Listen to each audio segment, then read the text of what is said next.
अस्सलाम वालेकुम प्यारे भाइयों और बहनों, क्या आपकी भी शादी में रुकावट आ रही है? क्या आपकी भी औलाद की पैदाइश में रुकावट आ रही है? क्या आपके भी कारोबार में रुकावट आ रही है? तो दोस्तों, आज की इस वीडियो में मैं आपको एक ऐसा कुरानी अमल बताने लगा हूँ, जो कि अमल तो मुख्तसर है, लेकिन दोस्तों उसका फ़ायदा बहुत ज़्यादा है। यानी आपके किसी भी काम में अगर रुकावट होगी तो इस अमल को करने से इंशाअल्लाह अज़्ज़ व जल वो रुकावट जो है वो दूर हो जाएगी, वो बंदिश जो है वो दूर हो जाएगी। तो दोस्तों, अब वो अमल क्या है, किस दिन आपने करना है, किस तरीके से आपने करना है, ये सब मैं आपको आज की इस वीडियो में बताऊँगा। लेकिन दोस्तों, आज की इस वीडियो में मैं आपको ये नहीं कहूँगा कि मेरे चैनल को सब्सक्राइब कर दें, बल्कि मैं आपको ये कहूँगा कि इस वीडियो को एंड तक फुल वॉच कीजिएगा, क्योंकि दोस्तों इस वीडियो में जो मैं आपको अमल बताने लगा हूँ, अगर आपने सही तरीके से कर लिया तो इंशाअल्लाह अज़्ज़ व जल आपके किसी भी काम में रुकावट नहीं रहेगी। तो चलिए दोस्तों, आपका कीमती वक्त ज़ाया किए बगैर आपको बता देता हूँ। तो दोस्तों, आपने करना क्या है, ज़िकादा के आखिरी जुम्मे को आपने ये अमल करना है, यानी कि आज के दिन, आज ज़िकादा का आखिरी जुम्मा है, यानी इस महीने का आखिरी जुम्मा है। तो दोस्तों, अमल क्या करना है आपने सुन लीजिए। अगर कोई भी पार्ट आप स्किप करेंगे तो आपको समझ नहीं आएगी, इसीलिए कह रहा हूँ दोस्तों, एंड तक फुल वॉच कीजिए बिना स्किप किए।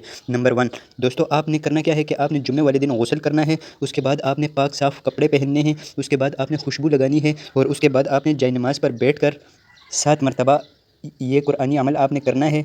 कौन सा कुरानी अमल है दोस्तों, वो भी सुन लीजिए। सूरह मुज़म्मिल, ये 29वें पारे की सूरह मुबारक है दोस्तों, सूरह मुज़म्मिल। इसको आपने 7 मरतबा अव्वल और आखिर दरूद पाक के साथ पढ़ना है, और उसके बाद अल्लाह तबारक व तआला से दुआ करनी है। तो इंशाअल्लाह अज़्ज़ व जल दोस्तों, आप देखेंगे कि जल्द ही आपके हर काम में जो रुकावट थी वो दूर हो जाएगी। और अगर कोई इस्लामी बहनें इस अमल को करना चाहें तो उन्होंने भी इसी तरीके से ही करना है, लेकिन उन्होंने सिर्फ़ ये जो खुशबू है, इस्लामी बहनों ने ऐसी खुशबू लगानी है कि जिसकी खुशबू कोई और ना सूंघ सके, बल्कि वो खुद ही सिर्फ सूंघ सके। क्योंकि शरीयत मुतहरा हमें ये हुक्म देती है कि अगर कोई औरत इस तरह की खुशबू लगाए कि इसकी खुशबू कोई गैर मर्द सूंघ सके, तो उस औरत पर जन्नत की खुशबू हराम हो जाती है। लिहाजा आपने करना यही है कि इसी तरीके से आपने इस अमल को करना है, लेकिन खुशबू कोई ऐसी लगाए जो ज़्यादा तेज़ ना हो।